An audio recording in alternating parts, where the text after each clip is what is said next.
Hey guys, it's Robin. Thanks for tuning in. So, a little bit of movie news to start off the show. Hans Zimmerman is going to be doing the music for Zack Snyder and Christopher Nolan's new Superman movie called Man of Steel, which is absolutely awesome. He has done a ton of movie music. The Batman movies, like the most recent ones, Kung Fu Panda, Pirates of the Caribbean, Sherlock Holmes, The Simpsons movie, way more than I can list in the time that I want to spend here, which is really cool. And really, he's I guess the modern day or the 2000s version of John Williams, of course, who was known for doing the Star Wars saga, Jaws, E.T., Indiana Jones, and a bunch of other music. We really have John Williams and George Lucas to thank for this sort of, I guess, renaissance of classical music put to movies, particularly sort of epic action movies like some of the ones that I mentioned here. We don't really notice the music when you're watching a movie because you see the pictures, you're engaged in the plot and the acting, but the music is always there. And if you've ever listened or I guess heard or seen a film without music, it's totally different. And I mean, prime example, The Avengers. Great music in it, but totally different if you actually seen just them fighting. And yeah, I think classical music works so well with these films.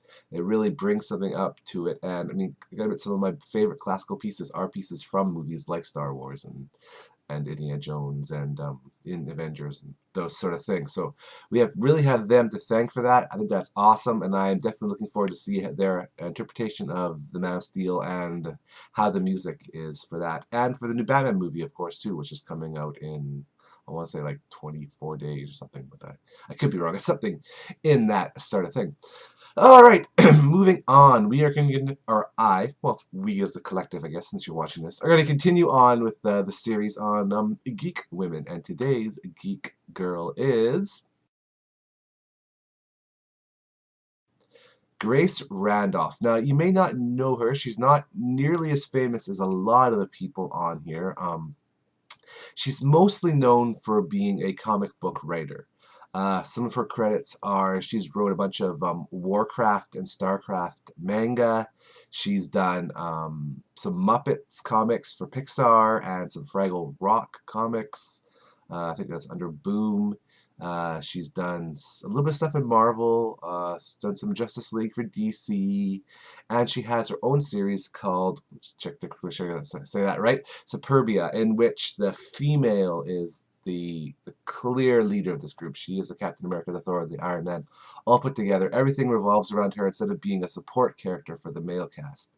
And I guess really she represents females in comics, which is something up until the last 10 to 15 years was almost unheard of. Very, very few. Maybe you go back to like the Silver Age or Marvel's Golden Age. It was like one, maybe two women working in all of Marvel. And really, it's, up until the modern time, it's really continued where women have been not involved in the industry as writers, anything, and it's kind of in some ways it's reflected in the characters.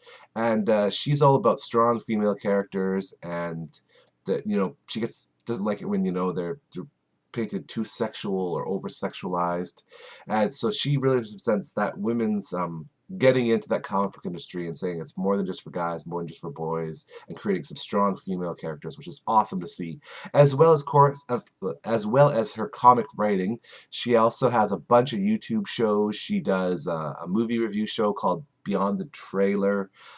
She has a thing called Think About the Ink, which is all about like comic books. She has two shows a week on YouTube.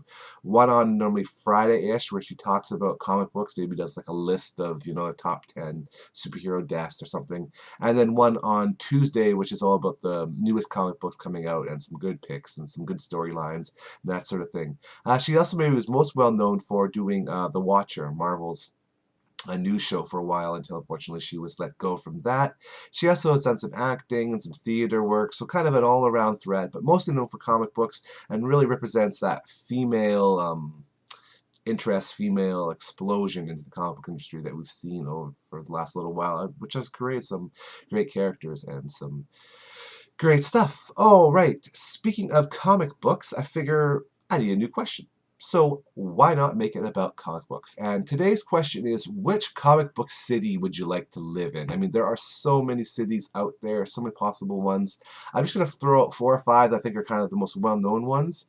Um, Marvel's Manhattan, so that's you get the X-Men, Fantastic Four, Avengers, Daredevil, Punisher, Spider-Man, all those sort of people in that. Batman or DC's Gotham, which is kind of based off Chicago of our era. Metropolis, of course, was Superman, which is based off of our New York. And let's throw out something a little more obscure. How about Watchmen's New York?